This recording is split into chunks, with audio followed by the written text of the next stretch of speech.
behalf of the state and all the citizens of the state, the government wishes to make a sincere and long overdue apology to the victims of childhood abuse for our collective failure to intervene, to detect their pain and to come to their rescue.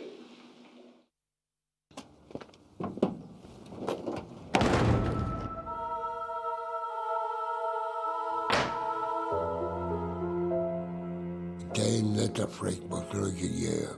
The world had no idea what went on in those places. They were horrible, terrible places. You got no idea. The people who made the straps, what did you think they were making for hitting animals? From day one we arrived in Artane, I was 9 years of age, and the older boys beat us because we were younger kids coming after home from an orphanage in Kilkenny. And when we told the brothers what the older boys were doing to us, the older boys got a beating. We got a beating for squealing on the older boys, and the older boys beat us for squealing on them. So it was kind of a vicious circle. At the time, the word was in Artane, you did not squeal. That was the word in Artane. Now, when I think back, why we were being beaten so much was that you wouldn't squeal because what was to come eventually in Artane.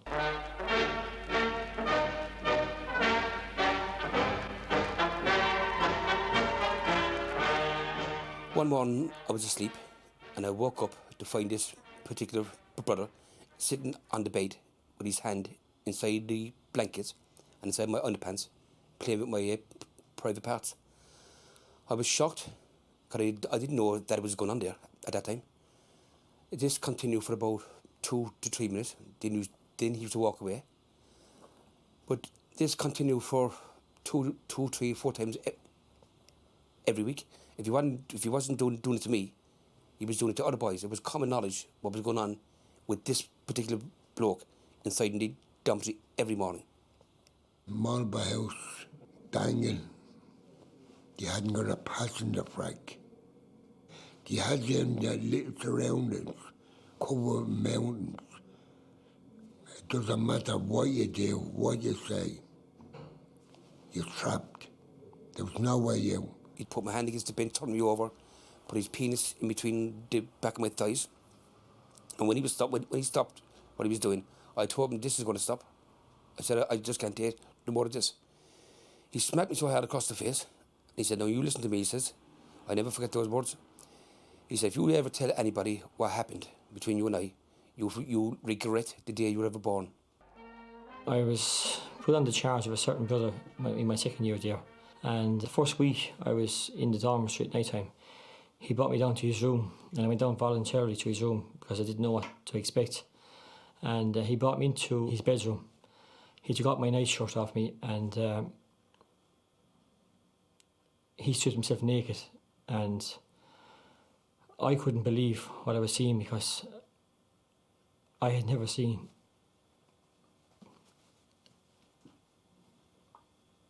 a man naked. So he put me a line on his bed and started masturbating on top of me. And he told me that what he was doing was in the name of Christ. And I was terrified of him. So I was crying and I wanted to leave the room and he wouldn't let me. And he lettered me then, told me that I wasn't to tell anybody what he did to me. And if I told anybody, I'd be sent to leather frack. And that was a pattern for at least once a week for about 6 months. One day I went to the confession and I told this particular priest what this man was doing to me. So after about a day or two, this particular brother that was sexually abusing me, he called me into the boil house and he battered me around that boil house. He said, you stop telling people what's going on between you and I. So therefore, what I told the priest, he must have gone back and told the person that was sexually abused me. So who could you trust? I mean, you're brought up to think that priests are supposed to be people who can trust. But when he went back and told the other person, what's the reason going to confession for? You can't trust no one. Roughly about 3 o'clock, and I went in and told the brother superior what was going on. So he told me he didn't believe me, what I was telling him. So he lettered me black and blue. And he told me that he wasn't going to release me until I told him I was telling lies. He beat me every hour. I was terrified of him. He came in around 6 o'clock and he gave me bread and dripping for my supper. And he gave me an amber mug of water to drink for my tea. And I was so distraught and so hurt, and I was black and blue. I could see blood as being drawn from my legs. I wore short trousers, and he kept coming in every hour after that, beat me. So eventually, I had to tell lies. I had to tell lies to get away from the beatings he was giving me. So he warned me not to tell anybody where I was or what had happened to me. And he threatened me when I leave him that if I told anybody, I'd be sent to Letterfrack. And I know, Louis, that I was one of the lucky ones that got away that evening. Because I know there were some kids made complaints that never got away.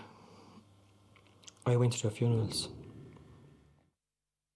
Eamon Murray entered the Christian Brothers in 1962 when he was 13. He left before taking final vows in 1968.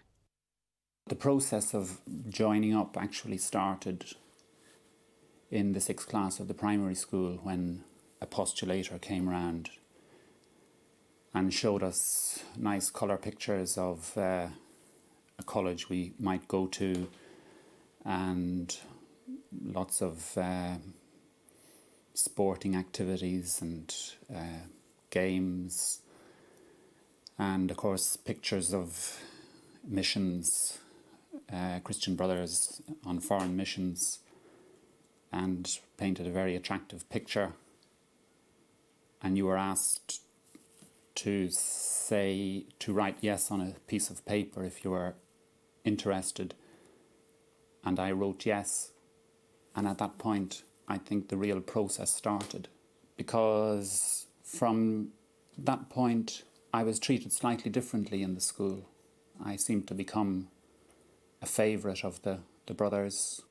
They came back again in the first year of the secondary school, and I think at that stage they went and saw my parents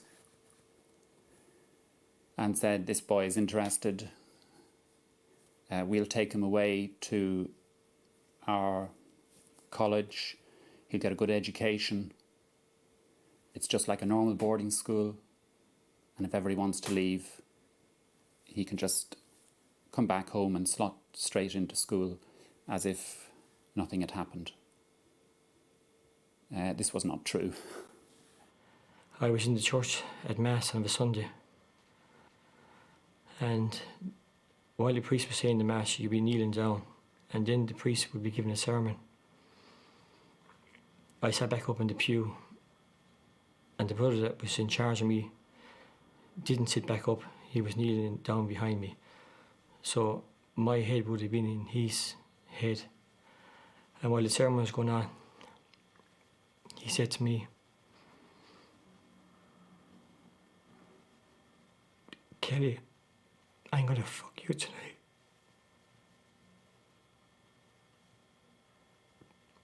I was terrified of him. I fainted in the church. I was brought outside in the yard. carried out by the other boys. And he sent the other boys off to the Brothers Refectory for a bucket of water and a towel. And while they were going away to get the bucket of water, he threatened me while I was lying on the ground that if I told anybody, I'd be sent away to Artane, to a little frack. I'd never see my godparents, I'd never see my friends again. And the brother in charge of the infirmary asked me what happened to me. I told him. And he lettered me, black and blue, in the infirmary for making allegations about the brother. It showed on the medical charts where I fainted in the church. I was brought to the infirmary. I was seen by a doctor. Made a good recovery. I was never seen by a doctor. Never seen by a doctor in Artane. The moment you walked through the doors of the juniorate, you were in a different world. There was a whole process of separating you from your family. You were given the very clear impression, not that you might have a vocation, but that you had a vocation. For the first 2 years, you were allowed home at Christmas and in the summer, but after that, you didn't get home at all. And your parents were allowed to see you 3 times a year. Your letters home, you wrote letters home which were handed up unopened, and every letter you received was given to you opened. And so you were very clear that every communication you were making was being watched. I'd only I think about 3 or 4 times. And each time my mother was told, I'd always go home anyway. So when I was brought back, my mother would tell my mother, Mr. McCarthy, we won't touch him. I know they're going to kill me. When I brought back, I got battered. Each industrial school operated like its own little republic. It was operated in total isolation from each other. It was its own organisation, it ran to its own rules. There was no control. The control element was totally within the school system. The Department of Education operated no control. I think what attracted me was the status that you would have in society as a religious person, the prospect of foreign travel to go on the missions.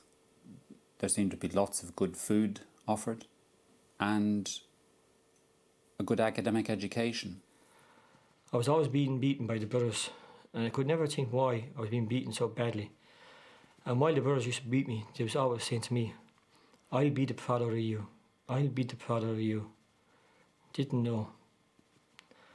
I met my father for the first time 2 years ago. He's living in England. He told me he was a Protestant. Now I know why they were beating me so badly. There was just a degree of total emotional control over you. And on a regular basis, you had to go in front of the group and you had to confess your misdemeanours. And this was, you got used to that and you went through it more or less as a routine. But if you ever stepped out of line and really challenged authority, this was blown up into a big inquisition where you were actually interrogated in front of the group. And this went on until such time as you broke down and cried in public. And this seemed to be the purpose of it, which was to humiliate you in public and break your spirit so that you wouldn't question authority. And I think that happened to quite a few of us. It certainly happened to me. Who would you complain to? There was nobody to complain to. The people, you must realise that the school itself was run by Christian Brothers. End of story.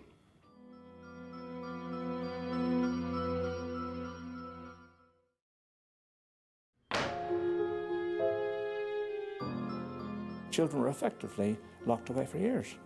You didn't know what you were in for each day, but you knew you were in for something. We had left our families, and the Christian Brothers Order was our new family. These were total institutions. Artane was a total institution. Letterfrack was a total institution. You didn't need barbed wire around Letterfrack. The child couldn't run away. The child was there forever, for 6 years in his life. It enabled people to do things because they knew they would never be found out. Hell. Hell on earth. The worst place I was ever in. That was the worst kept. I knew from day one there was a killer. On Mark Graves, young kids, Auburn buried on Mark Grave. Nobody knows about them. I was made dig a hole after getting a hiding from one of the brothers. It was something like about 4 foot long by about 3 foot wide and about 4 foot deep. And I got the hell out of it as soon as the hole was dig before he came back. And ever since then it haunted me because I had a fear that I was going to end up in it in the end. Because this brother had it totally in for me from day one that I entered the school. They had a very narrow view of what a human being was. I think a human being consisted of a body, a soul, and an intelligence. And there was no room for emotions and feelings in their model. They also had a conviction that a spiritual motive or reason was superior to any other, and as long as you had a spiritual motive, you didn't have to worry about anything else. You used to have an inspection in the school every now and again. A few people from the government used to come in and look around, and we were told when they were coming down, if they were ask any questions, this place is a nice place, you're not being abused. We were told what to say. And in the dining hall we used to get our different plates, nice cups and saucers. But when they asked me, how are you getting on there? What were the brothers? You had to lie. You had to tell them lies. Because if you told them the truth, and when they're gone away, you'll get killed, battered. We were given a very clear impression that we worked to a higher moral code than ordinary laws, and we really didn't have to worry too much about them. There was no inspection of the Irish industrial schools in the professional sense. As the 1970 Eileen Kennedy's report mentioned, that there was one person doing it, and his main function was to look at records. It was a part-time appointment, and also his job was administrative nature in the centre in Department of Education. 2 children ran away from the school and they were brought back by the guards. I heard one of the children plead to the guard to take him away, that they would be murdered. And the guard punched him in the mouth and told him that he shouldn't be lying against priests. Then afterwards, when they were gone, all the children were made go into a hall. The 2 boys were brought in pairs. All the hair was shaved off of their head. Then the brother would start from one end of the room, run with the hurl, belt the child till it broke. He then took over with the strap, and when one brother went down and belted the child, he walked back up, the other brother went running down and belted the child. If you had a good motive, you were allowed to do anything. And if you achieved a good end by inflicting punishment, it was perfectly acceptable to do it. I'm very, very angry for what those people did to me and other people. We were sent there for those, well, I call them animals. We were sent there for those to look after us. Instead of looking after us, they abused us nearly every day of the week. When I was getting sexual abuse, a dog wouldn't do what this particular brother did to me. And I had to live and suffer for what they did to me. Places like Artane and Letterfrack were seen as gulags, in that any brother who stepped out of line was sent there as a punishment. Definitely, if I knew one particular man was sent for me, I knew that it was just a sexual act or whatever, and get out of there and back into the yard playing with the rest of the kids. But if it was another name said to me that I was wanted at such a time by this particular person, it would haunt me, because I knew that it was not only the sex, but it was violence, and it was everything that went with that. It was very, very bad. But again, children are amazing people. You do become immune, and you become a survivor. You try and survive, and that was the name of the game in there, survive.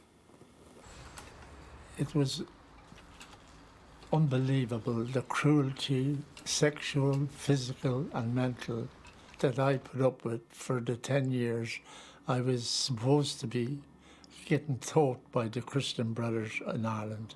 I'm on dialysis, particularly from the way I was treated in both Carricklee and Artane, especially Artane, with the sexual abuse.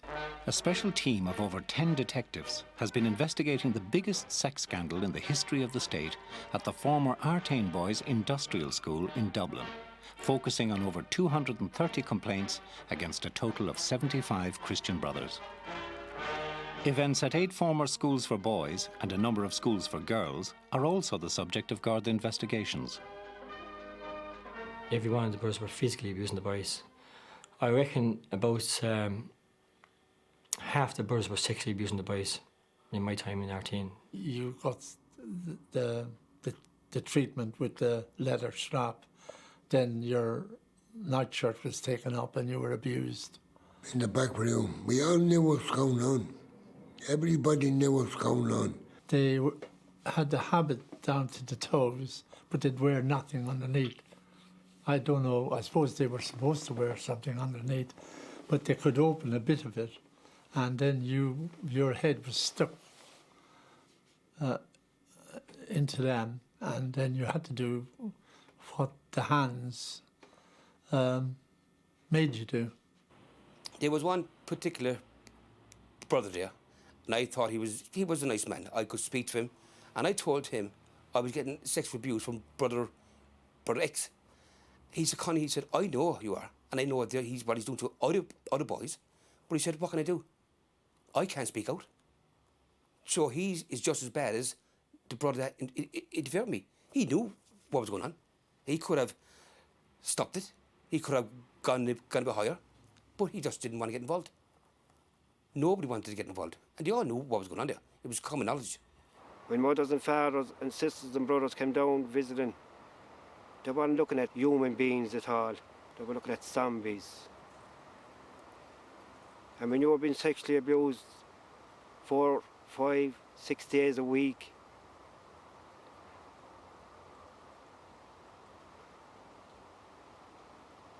I tell you, you know, just look at them. If we had to go to confession every week, but we were told that we weren't to tell this in confession, but anything we did to ourselves, like masturbate or anything, that was a big sin, and you would have to tell that to the priest. But anything else that happened was all right. According to the Catholic Press Office, since recent inquiries started, a total of 36 religious have been convicted on charges of sexual abuse, 28 in the Republic and 8 in Northern Ireland. A further 22 have been charged and are currently on remand. I was forever getting pains in my rectum. And then Dr. Lloyd Williams took me on. He was a very, very kind man. And he said, Stephen, you don't have to tell me, but he said, has anyone been abusing you? And I said, not since I was 16. So he said, well, I'm afraid you're going to have a series of operations. Only a few weeks ago, I asked my own doctor, what happened then? He said those operations were for a person who, at an earlier stage in their life, were severely and constantly sexually abused. To this very day, Artane is still with me. Artane never leaves you. I always believed I could shake it off, but you can't. I tried to take my own life about maybe 20 times.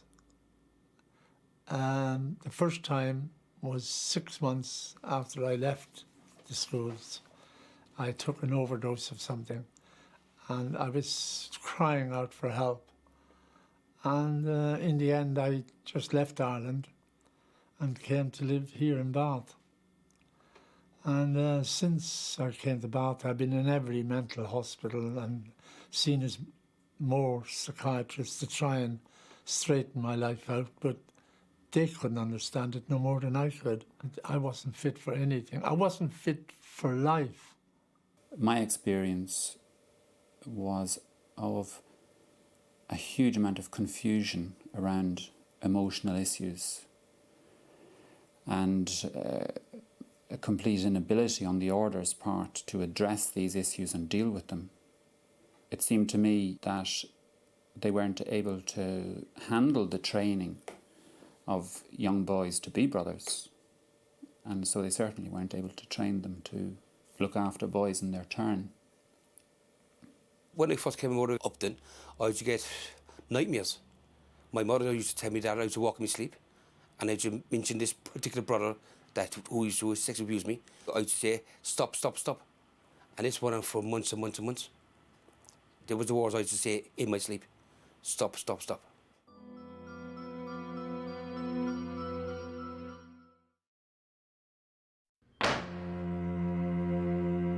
We weren't dancing masters, and there were psychiatrists or there were no social workers. They just didn't exist. I never had relationships. Never. I had no trust. Absolutely no trust whatsoever. So I never formed any relationships. I've nothing against Ignatius Wright. He's done a wonderful job, but I'm afraid of shepherds. They were worse than the Gestapo. On the 8th of March 1998, after years of silence on the matter, the Christian Brothers issued an apology to the thousands abused in their care. We, the Christian Brothers in Ireland, wish to express our deep regret to anyone who suffered ill treatment while in our care. And we say to you who have experienced physical or sexual abuse by a Christian brother, and to you who complained of abuse and were not listened to, we are deeply sorry. As far as the Christian Brothers apology is concerned, it sounds very hollow towards me. I was very annoyed with the Brother Superior of the Northern Division. He came on the radio about 2 months ago and said that the allegations against the Christian Brothers were outrageous. Didn't happen. I'd like the head of the Christian Brothers to meet me and tell him my story, what I went through. This particular brother is in his mid-40s, not much older than myself. He wasn't in Artane. He has to dialogue with us and let him hear our story. Otherwise, if he doesn't dialogue with us, we can't go forward, and certainly the Christian Brothers can't go forward, and they'll never be forgiven if they don't. It's part of our healing process. The apology was saying we're sorry for the bad apples. And really there's a big question about why the bad apples were there and whether there wasn't something wrong with the barrel that was producing them. Oh, they start getting very friendly with me lately. They said 7 things you can have. They bought me a new buggy. They told me to get my mother's room redo. And when I paid £7,000 for getting my mother's room done, then they said they wouldn't pay for it. I ended up in debt. That's where they were giving me a holiday. And they wrote to the hotel, said nothing was to cost more than £12 for dinner or anything. When I seen that, I thought I couldn't take that holiday. And then he comes over here and stays in the poshest hotel in Bath. The orders, like the Christian Brothers or priests, nuns, whatever orders they belong to, are trying to do some good, but for some reason or other, it's like they're sitting back, you know, shooting themselves in the foot every now and again, or waiting for the next scandal to happen before there's a knee-jerk reaction. There was 3 of us going for release that day. I was 16, and he said, "Pay attention. Let me tell you here and now. You're going to the outside world tomorrow. Very few of you will get on. Most you will end up in prisons and mental homes." And I start laughing, and some O'Shea may even be hung. That's the very words, and I never forgot that. Now, that man's words are true. Most of the kids in there, that I know got in trouble with the police. You know, petty crime and all that. Now, there's an awful lot of them doing life in prison for murder. Approximately 50% of Irish career criminals spent their childhood in industrial schools. Well, they actually created killers. You know, these brothers, they just turned us into killers and murderers and robbers, bank robbers. And tell you another thing you don't know.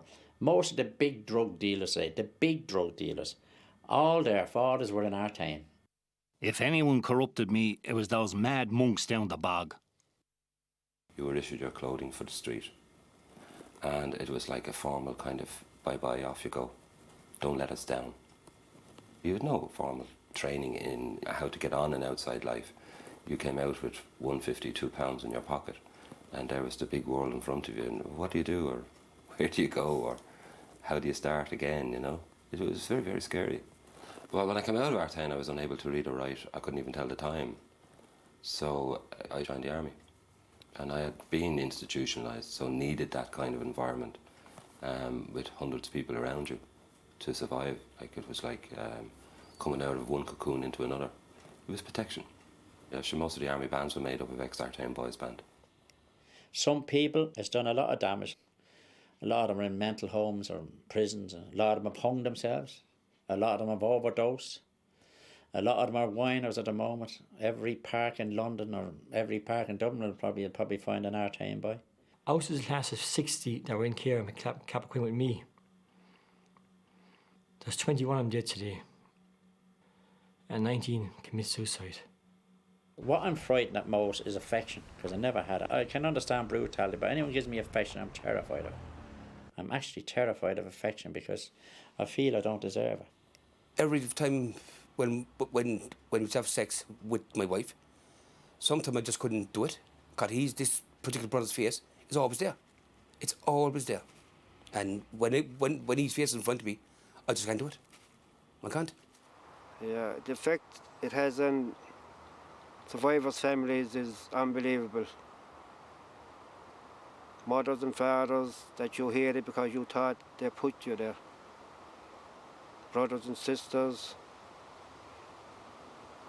that were ashamed of you because you were there. I'd say we were treated like lepers when we came out of Dangan. People didn't want to know. And like I said, we came out with no education. We had to fend for ourselves.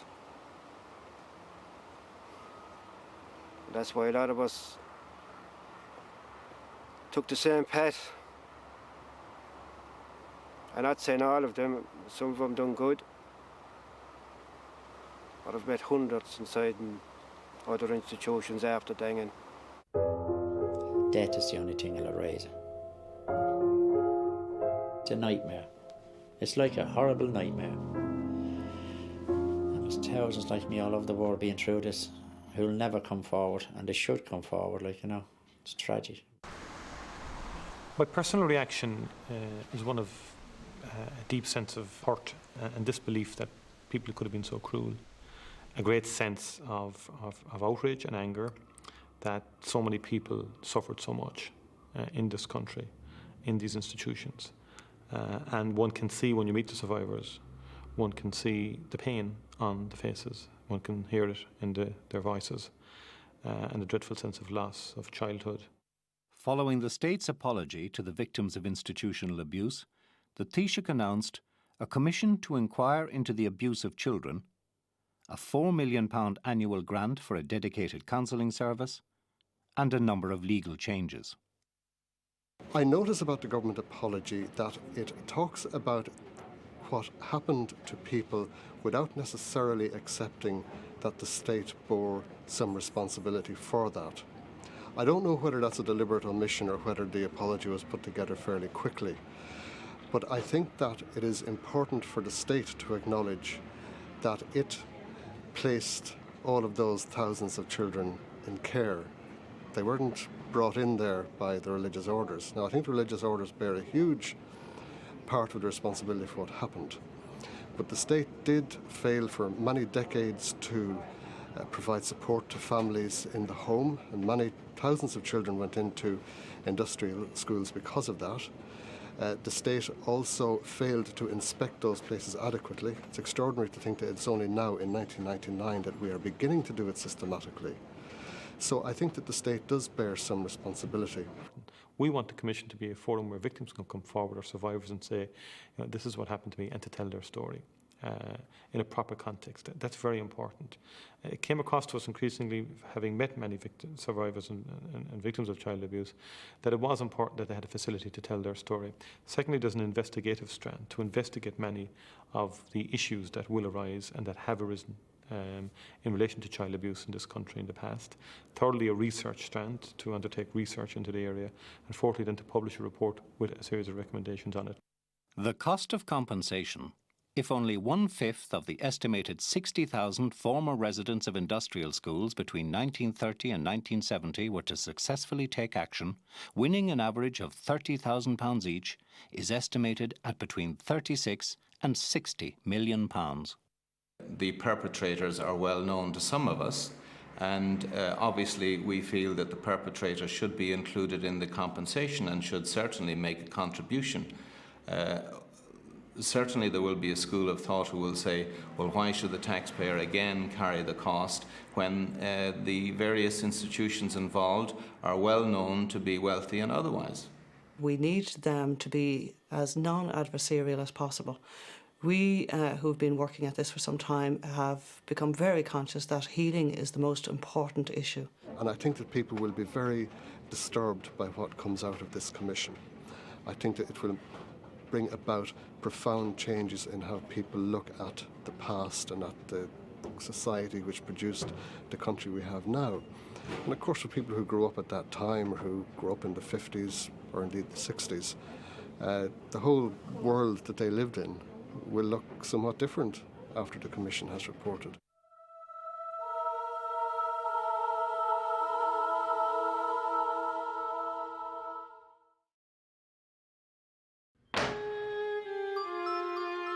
The church should really remove itself from childcare. It cannot be reformable. We need counselling to live. It's as simple as that. I wouldn't trust any counsellor recommended by any order. This commission cannot simply open for business someday in the Mansion House or in some public place and expect people to come in and tell their stories to the cameras and to the media in general. There are many people around the country who will not want to tell their stories in public because they are difficult stories for anybody to tell. It seems to me that the Commission should follow the example set by the Commission on the People with Disabilities, go to different locations around the country where people can go and meet members of the Commission, perhaps in a hotel, tell their stories there, and have the Commission listen and assess what they have to say. We want justice out of all this. Number one is justice. And number two is for these people who committed these crimes against children to say, we did wrong, to come clean, because it's going to be part of our healing process that they admitted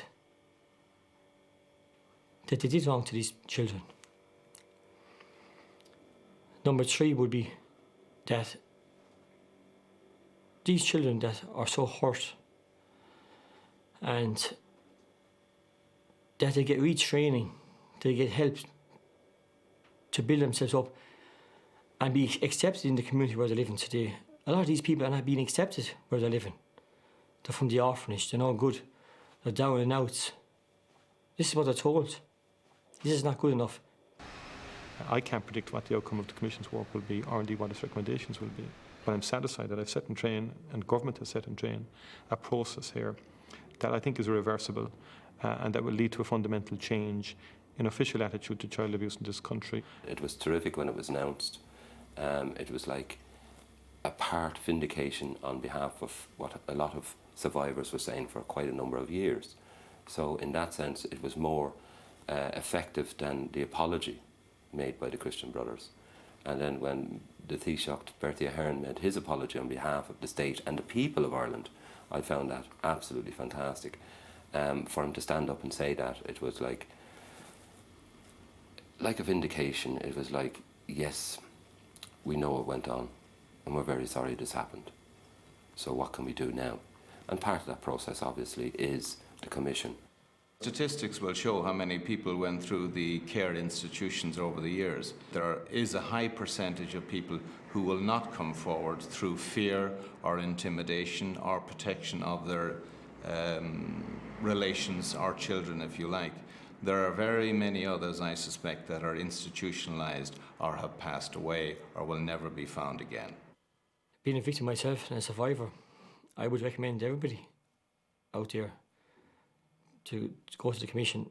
But there is a lot of people out there who are quite scared of this. So we asked, how will they be represented at the commission? What kind of support can they have? And Mr. Ahern has guaranteed us that they can have either the support of the solicitors or other survivors to stand by them or sit by them while they're telling their story. Following the helpline set up by the Sisters of Mercy after transmission of Dear Daughter in 1996, CORI, the Council of Religious in Ireland, funded Fuishiv. There has been some question marks about the confidentiality of some of the people who were referred to Fuishiv. I would have very serious doubts about approaching the helpline.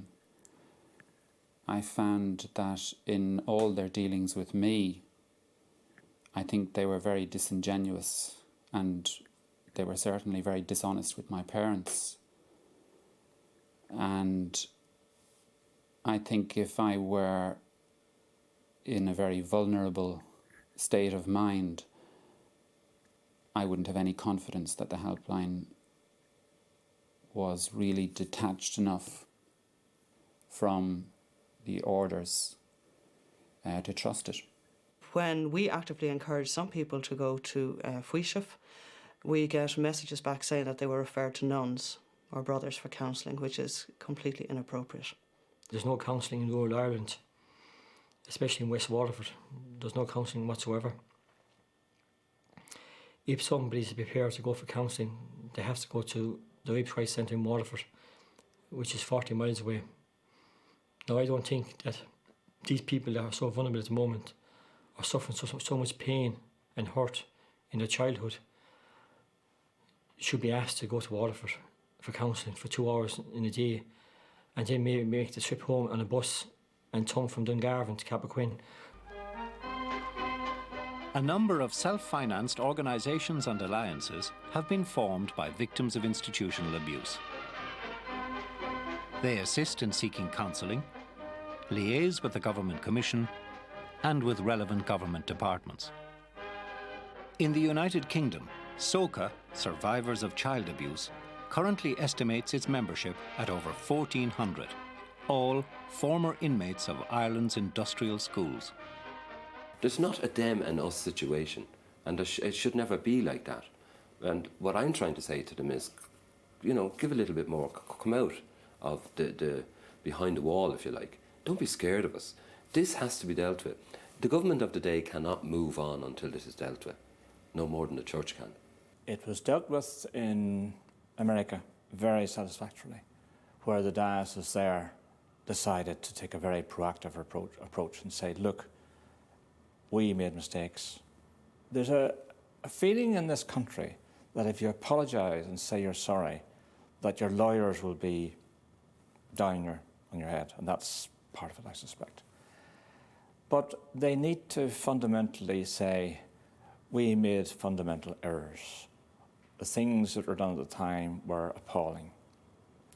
One of the other measures we took was to remove the statute of limitations for survivors of child sexual abuse. That's in process in terms of legislation. That's significant insofar as up to now both the religious orders and the state were pleading the statute in respective cases brought against it. That will no longer be the case, and I think that's very significant. It will allow people to go forward with particular court cases. It seems to me that the removal of the statute of limitations for sexual abuse was a very overdue thing and a very good thing to happen. Now, as regards physical abuse, I'm not sure that people realise how bad and how bizarre some of that physical abuse was. And this far exceeded anything to do with corporal punishment as we would all understand it in schools at that time. But mostly, it has emerged that people are suffering desperately from the psychological and emotional abuse that was perpetrated on them during the years in institutional care. Now, these were children and they were deprived of their childhood, and they have suffered from the results of that abuse right up to adulthood. I would impress upon an appeal to the Commission that they would include a wide definition of emotional and psychological abuse, and then move on to the sexual and physical abuse, which are more isolated areas in terms of the damage caused to the victims. We haven't ruled that out. What has happened is we've referred that to the Law Reform Commission, because some of the advice we took in terms of international experience was that it was far simple and clearer to remove the statute of limitations in respect of sex abuse, child sex abuse. Not as clear in terms of physical and mental abuse, in terms of the spectrum that has to be covered. So it's an issue that does require deeper consideration. As it stands, the religious orders and the various departments are being sued. The Christian Brothers have stated themselves that every individual case will be fought through the courts. We have always said that if they can substantiate any complaint, they can take it to the civil authorities. That's their business. But I don't have any qualms with that, but I do feel for a lot of survivors out there who have to go that road. What can we do? What can we say? If that's what they want, that's what they want, and that's what they will get. There's one very important witness who has come forward who was in fact a cabinet minister at that time, and he has openly stated that government were aware, cabinet was aware, civil servants were aware, and the religious orders were aware. And they just cannot simply walk away and say, because I did not perpetrate any of these abuses, I have no responsibility in the matter. Somebody must have known that this was all going on. How they can sleep at night, I do not know. If they've all these boys going around, or men now going around, if they're feeling half what I am, I pity them so much. One of the bloke that beat me up is dead. But the bloke that sexually abused me, I'm told he's still alive. He should be brought in front of the court and punished for what he done to me and many, many other boys. The Sisters of Mercy, the Christian Brothers, as far as I'm concerned, they have to come forward and say, yes, we did wrong. And not say, if you were hurt. I went through a lot of years there believing it was only me that it was happening to. And obviously, to my horror, I discovered no, it was happening to nearly everybody around me. They've got to pay the compensation to compensate all the poor men who ended up nervous wrecks, who couldn't lead a normal life, who couldn't marry, who didn't know love in their lives. And if I think for 1 minute, if there's any of them people in heaven,